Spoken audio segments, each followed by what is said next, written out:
السلام عليكم ورحمة الله وبركاته.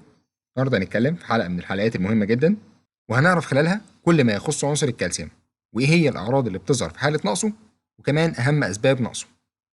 ويا ريت لو أنت لسه أول مرة تتفرج علينا متنساش تدعمنا وتدوس لايك وتعمل سبسكرايب للقناة وتفعل زر الجرس عشان توصلك الفيديوهات الجديدة أول ما تنزل على طول.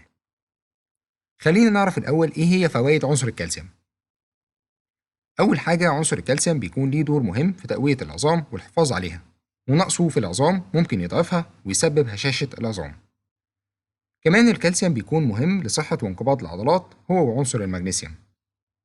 كمان الكالسيوم بيقوي من الأسنان ويحافظ عليها، لأن الكالسيوم يعتبر جزء من مينا الأسنان. كمان بيكون ليه دور في صحة القلب والتحكم في انقباض القلب وانبساطه، وبرضه بيحافظ على ضغط الدم في النسب الطبيعية. كمان الكالسيوم بيحافظ على ثبات أو خسارة الوزن، وده لأن ليه دور في الحفاظ على عملية التمثيل الغذائي السليمة.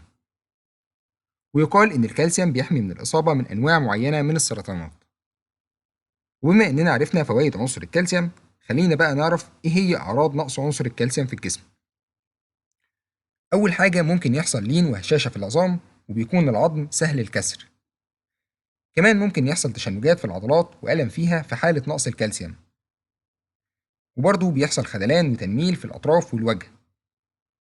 وهتلاقي إن الضوافر بتكون ضعيفة وهشة وبتتكسر بسهولة. ممكن كمان يحصل عدم انتظام لضربات القلب عند الشخص. وبرضه نقص الكالسيوم ممكن يسبب ضعف في الأسنان. وكمان ممكن يحصل لبعض الحالات اكتئاب أو نوع من أنواع الهلوسة. وآخر حاجة، إن ممكن نقص الكالسيوم يسبب ضعف في الذاكرة وكثرة النسيان.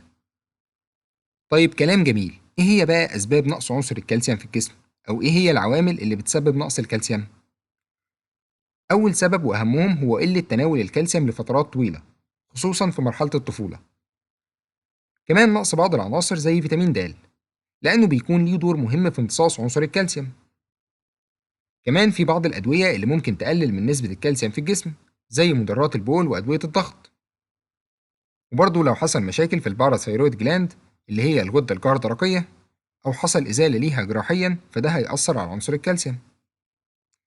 كمان لو حد عنده مشاكل في الكلى أو عنده فشل كلوي، فده هيقلل من نسبة الكالسيوم في الجسم. كمان في بعض العوامل الجينية والهرمونات، وتحديدا عند السيدات، ممكن تقلل من عنصر الكالسيوم. وبرضه في حالة زيادة عنصر الفوسفات في الجسم، فده بدوره هيقلل من نسبة عنصر الكالسيوم. وطبعا في حالة ظهور الأعراض دي، فالأولى إننا نعمل تحليل نشوف بيه نسبة الكالسيوم في الدم عشان نتأكد. طيب إيه بقى الاحتياج اليومي من الكالسيوم؟ أو إحنا بنحتاج قد إيه كالسيوم خلال اليوم؟ بالنسبة للرجالة من سن 19 إلى سن 70 سنة، فدول بيحتاجوا 1000 مللي جرام يوميا. أما بقى الرجالة الأكبر من 70 سنة، فدول بيحتاجوا 1200 مللي جرام يوميا من الكالسيوم.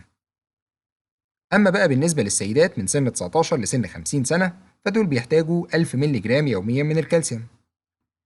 أما الأكبر من 50 سنة، فدول بيحتاجوا 1200 مللي جرام يوميا من الكالسيوم. ومن هنا خلينا بقى نعرف إيه هي الأطعمة الغنية بالكالسيوم. أول حاجة، منتجات الألبان زي اللبن والجبنة والزبادي. كمان السردين بيكون غني بالكالسيوم، وبرضو أسماك السلمون، وكمان الكرنب الأخضر المطبوخ، بالإضافة إلى عصير البرتقال. وكمان السبانخ والبروكلي بيحتوي على كميات معقولة من الكالسيوم، وحاجات تانية كتيرة جدا غيرهم. وخلينا بقى نعرف أهم أنواع مكملات الكالسيوم. أشهر 4 مركبات عندنا هما الكالسيوم كربونات، والكالسيوم ستريت، والكالسيوم لاكتيت، والكالسيوم جلوكونات. بالنسبة للكالسيوم كربونات، فده بيحتوي على 40% كالسيوم نقي. أما بالنسبة للكالسيوم ستريت، فده بيحتوي على 21% كالسيوم نقي. وبالنسبة للكالسيوم لاكتيت، فده بيحتوي على 13% كالسيوم نقي. أما بقى كالسيوم جلوكونات، فده بيحتوي على 9% كالسيوم نقي. وعشان تفهم الموضوع بصورة أسهل، لو افترضنا إنك أخدت 1250 مللي جرام من الكالسيوم كربونات، فده معناه إن الجسم هيستفيد ب 500 مللي جرام كالسيوم خالص. وقيس على كده باقي الأنواع التانية بقى. وبالشكل ده يعتبر أفضل حاجة هو الكالسيوم كربونات، يليه الكالسيوم ستريت، وبعديهم الكالسيوم لاكتيت، وبعد كده الجلوكونات. وأشهر أصناف بتحتوي على الكالسيوم كربونات هي الاسترافيتا كال، والكاليو بلس، والأوستيوكير وحاجات تانية كتيرة غيرهم. أما بقى بالنسبة للكالسيوم ستريت فده هتلاقيه موجود في أصناف زي الكادكس والميروسكاي والترومو وحاجات تانية كتيرة غيرهم. وهتلاقي فيه حلقة كاملة عن خلاصة أنواع الكالسيوم الموجودة في الصيدلية كاملة بأهم الجرعات الخاصة بيها، هتظهر لك في الآي دلوقتي، تقدر تتفرج عليها عشان تختار النوع المناسب. وبكده نكون عرفنا كل التفاصيل الخاصة بعنصر الكالسيوم، وعرفنا أسباب وأعراض نقصه في الجسم. وأتمنى تكونوا استفدتوا واستمتعتوا بالحلقة دي، ويا ريت لو عجبتكم ما تنسوش تعملوا شير ليها، لأن ده بيساهم في نشر الحلقة لأكبر عدد من الناس. وفي النهاية سبحانك اللهم وبحمدك أشهد أن لا إله إلا أنت أستغفرك وأتوب إليك، والسلام عليكم.